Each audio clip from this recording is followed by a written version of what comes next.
इन तस्वीरों में भारत के अलगाववादी नेता यासीन मलिक जिस शख्स के साथ बैठे दिख रहे हैं, वो शख्स दुनिया का मोस्ट वांटेड आतंकवादी हाफिज सईद है। वही हाफिज सईद जिसकी तलाश भारत को पिछले कई सालों से है, वही हाफिज सईद जो मुंबई हमले का मास्टरमाइंड माना जाता है। लेकिन उसी हाफिज सईद के साथ इस्लामाबाद में मंच साझा कर रहा है हिंदुस्तान का एक अलगाववादी नेता।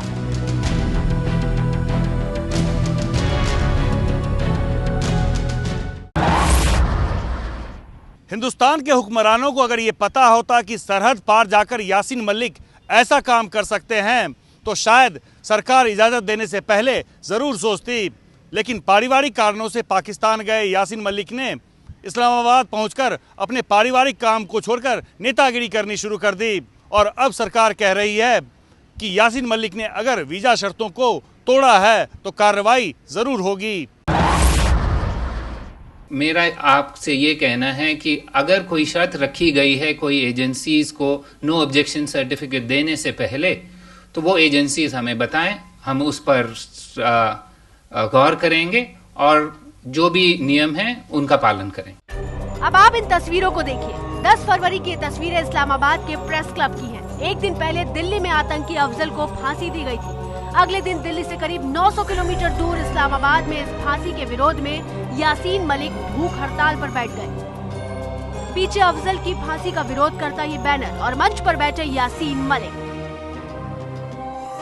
मलिक के अलावा मंच पर और भी लोग मौजूद हैं, लेकिन भारत के नंबर 1 दुश्मन के साथ मंच साझा करके यासीन मलिक ने देश का सियासी माहौल गरमा दिया है। Civil society from Pakistan, human rights activists from Pakistan, intellectuals from Pakistan, the whole leadership of they came there. Thousands and thousands of people came there, including the students. So nobody was invited, everybody came on their own. So it was not a public meeting, it was not a meeting. Bharat सरकार ने अभी किसी तरह की कार्रवाई की बात कही नहीं है, लेकिन पाकिस्तान में बैठकर ही यासीन मलिक ने हिंदुस्तान की हुकूमत को ललकारते हुए कहा है कि जो करना है करें, जेल तो उनका दूसरा घर है। See, if the Indian government has decided to cancel my passport and arrest me, send me to jail and interrogation center, it is their wish. So jail has been my always a second home. I have spent more than 10 years in prison. So if they want to do it, they can do it. BJP के नेता जहां इस पूरे मामले को सरकार को गंभीरता से लेने की सलाह दे रहे हैं, वहीं कांग्रेस को शक है कि कहीं आतंकवादी मलिक को मोहरा तो नहीं बना रहे। जिसको वीजा दिया जाता है तो वीजा देने में भी ये प्रिकॉशन रखना चाहिए, और ये कोई ऐसा व्यक्ति किसी ऑर्गेनाइजेशन संबंधित जा रहा है तो उसकी एक्टिविटीज को भी वॉच किया जाना चाहिए। तो पासपोर्ट जब्त करने की भी एक डिमांड, क्या पासपोर्ट भी ऐसे लोगों को जब्त करना चाहिए? मैंने कहा ना कि सीरियसली इसका कॉग्निजेंस लेना चाहिए, क्योंकि ये छोटी घटना नहीं है। क्या कहीं हाफिज सईद जिस तरह से भारत विरोधी गतिविधियों में लिप्त है और आतंकवादी कार्रवाइयों में लगातार जिस तरह से जम्मू कश्मीर को या इस देश में एक अस्थिरता और अशांति पैदा करना चाहता है, तो कहीं ये मॉड्यूल या उस तरह से उसका इंस्ट्रूमेंट तो नहीं बनने वाला है। 4 साल पहले JKLF के मुखिया यासीन मलिक की शादी पाकिस्तान में हुई थी। बताया जा रहा है कि पिछले महीने मलिक अपनी 10 महीने की बेटी का दस्तावेज बनवाने के सिलसिले में इस्लामाबाद गए थे। मलिक के पास 23 जनवरी से 26 फरवरी तक का वीजा है। विरोधी पार्टियों के नेता हमारे देश की सरकार की नीयत पर भी सवाल उठा रहे हैं। दुर्भाग्य ये है कि इस देश के अंदर सेकुलरिज्म के नाम पर हर प्रकार की राष्ट्र विरोधी गतिविधियों को करने की पूरी छूट यूपीए सरकार ने दे रखी है, और उसी का दुष्परिणाम है। हम जान रहे हैं कि यासीन मलिक के खिलाफ ये लोग कोई कार्रवाई नहीं करेंगे। हाफिज सईद तो इनको सीधे से चैलेंज कर रहा है। अब तो भारत का गृह मंत्री भी हाफिज सईद की भाषा बोल रहा है। जो भी इंडियन जाकर किसी टेररिस्ट ऑर्गेनाइजेशन के साथ बात करता है, उसको हम कंडेम करते हैं। कश्मीर की राजनीति को करीब से जानने वालों का मानना है कि इस तरह की घटनाओं से नुकसान कश्मीर के लोगों का ही ज्यादा होता है। जो प्रोसेस वाजपेयी साहब ने शुरू किया था, उसी प्रोसेस पे चलने की जरूरत थी जम्मू कश्मीर में। यहाँ पॉलिटिकल कंसिडरेशंस को भी कंसिडर करने की जरूरत थी। नहीं मानते हैं, ना माने, लेकिन हम जो है कश्मीर के लोग सफरर्स हम हैं। ये बहुत गंभीर मामला है। भारत सरकार इसको गंभीरता से नहीं ले रहे। क्यों नहीं ले रहे हमको समझ में नहीं आ रहे। अभी जो जानकारी मिला उसके हिसाब से उन्होंने अभी तक 7 बार हफीज सईद से मिला और जो अफजल गुरु को सर्वोच्च न्यायस्थान ने फांसी का सजा दिया और भारत सरकार ने देर से उनको अमल किया, उसके बारे में भी वहां प्रोटेस्ट मीटिंग वगैरह हो रहे पाकिस्तान में, ये जाके उसमें भाग ले रहे। ये बहुत आपत्तिजनक मामला है। खुफिया सूत्रों ने सरकार को इस बात की जानकारी दी है कि 9 फरवरी की सुबह अफजल की फांसी के बाद यासीन मलिक और हाफिज सईद की मुलाकात सिर्फ एक बार ही नहीं बल्कि 7 से 8 बार हो चुकी है। आरएसएस ने कहा है कि हुर्रियत और आतंकवादियों की सांठगांठ उजागर हो गई। हुर्रियत कॉन्फ्रेंस और यासीन मलिक हमेशा भारत विरोधी गतिविधियों में लिप्त रहे हैं। संभव एक इंप्रेशन ऐसा बनाने का प्रयास हुआ कि हुर्रियत कॉन्फ्रेंस लिबरल है, ऐसा बिल्कुल नहीं है।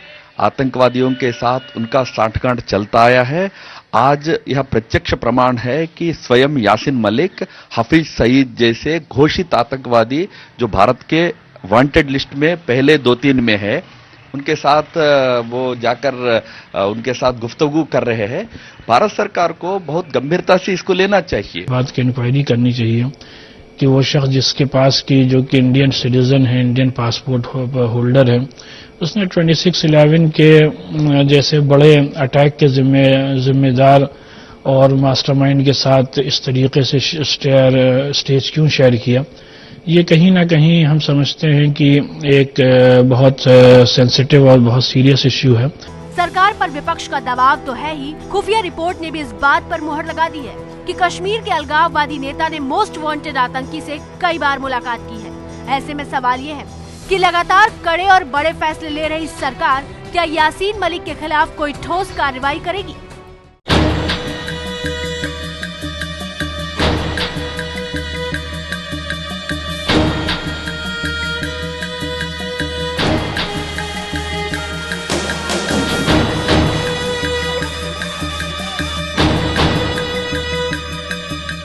यासीन मलिक जम्मू कश्मीर का बेहद जाना पहचाना नाम, वो नाम जो विवादों की वजह से हमेशा सुर्खियों में रहा। करीब 50 साल के यासीन मलिक जेके अलफियाने जम्मू कश्मीर लिबरेशन फ्रंट के नेता है। कभी अपनी मांगों तो कभी अपने कामों की वजह से मलिक जेल के अंदर रहे तो कभी बाहर। यासीन मलिक को एक अलगाववादी नेता के तौर पर जाना जाता है।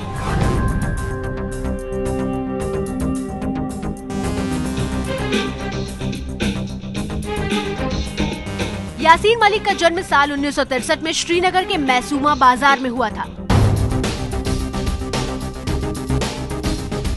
यासीन के पिता सरकारी बस चलाया करते थे। वैसे तो यासीन ने 5वीं क्लास तक पढ़ाई की है, लेकिन वो दावा करते हैं कि उन्होंने जेल में रहकर काफी ज्ञान हासिल किया है। यासीन मलिक को अभी भले ही बतौर नेता जाना जाता हो, लेकिन यासीन एक आतंकवादी की तरह JKLF का हिस्सा बने थे। यासीन मलिक एक ऐसे व्यक्ति हैं जिनमें 20 साल में मैंने उभरते हुए देखा है।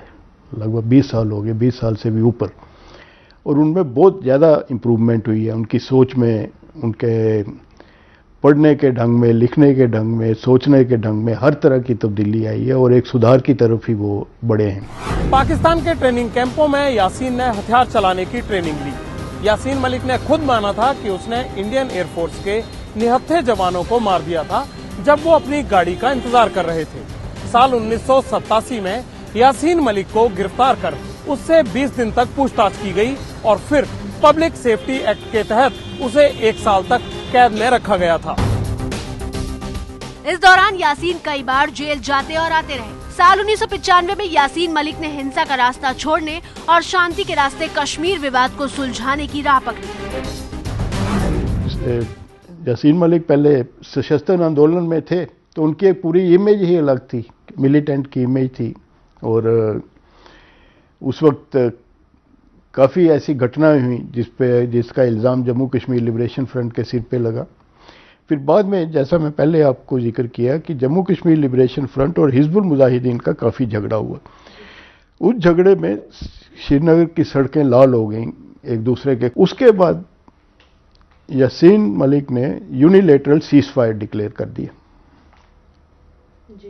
और तब से लेके अब तक उन्होंने बंदूक नहीं उठाई है, ना ही उनके फ्रंट का कहीं पे नाम आया है कि इन्होंने बंदूक उठाई है। लेकिन इससे पहले एक ऐसी घटना हुई जिसने यासीन मलिक को रातों रात दुनिया भर में मशहूर कर दिया। वो घटना थी 1989 की। वो दिन था 8 दिसंबर 1989, जब देश के तत्कालीन गृह मंत्री मुफ्ती मोहम्मद सईद की बेटी रुबैया सईद का अपहरण कर लिया गया था और रुबैया सईद के बदले 5 आतंकियों को रिहा करने की मांग की गई थी। रुबैया का अपहरण JKLF के तत्कालीन मुखिया इशफाक मजीद के कहने पर किया गया था। यासीन मलिक भी JKLF का हिस्सा थे। रुबैया के अपहरण के चलते सरकार को मजबूर होकर JKLF के 5 कमांडरों को रिहा करना पड़ा था।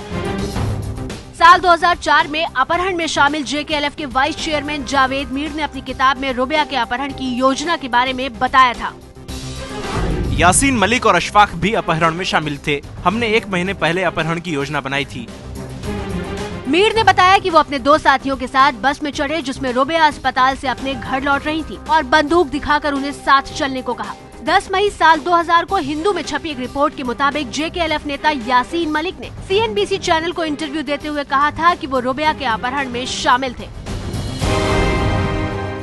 देखिए, जम्मू कश्मीर लिबरेशन फ्रंट का उस वक्त नाम आया था कि उन्होंने ही अपहरण कराया है, तो उस बारे में विस्तृत जानकारी है, काफ़ी छपा भी हुआ है। और उस वक्त के यासीन मलिक और आज के यासीन मलिक में बहुत फ़र्क है। उस वक्त इनकी में एंग्री यंग मैन और जिनके हाथ में बंदूक थी इस तरह की थी, आजकल ये बिल्कुल उस तरीके से बदल गए हुए। सरकार ने रुबैया अपहरण के लिए 13 लोगों पर मामला दर्ज किया, जिसमें यासीन मलिक का नाम भी शामिल था। ये मामला अब तक चल रहा है। 26 मार्च 2002 में यासीन मलिक को पोटा के तहत गिरफ्तार किया गया था। 1 साल तक यासीन जेल में रहे।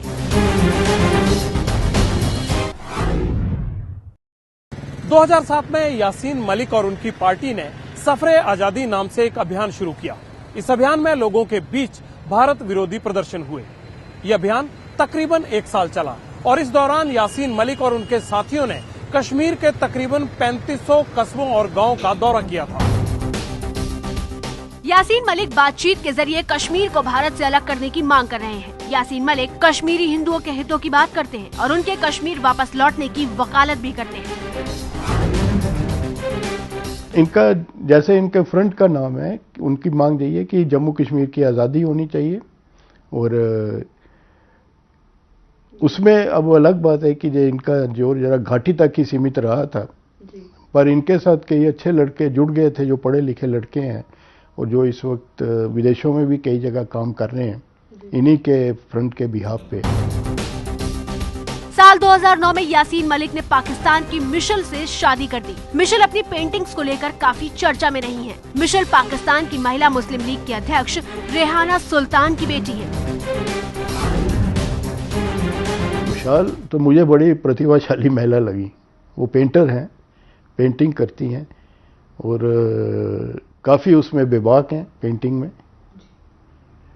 और बहुत मिलनसार हैं। मैं उनसे मिला हूँ, बहुत ही मिलनसार हैं। यासीन की शादी को लेकर ये भी कहा गया कि शादी के पीछे राजनीतिक सोच है और इस शादी में पाकिस्तानी खुफिया एजेंसी भी शामिल रही थी। मिशेल को अपनी दुल्हन बनाकर यासीन जब कश्मीर लौटे थे तो उनका जोरदार स्वागत हुआ था।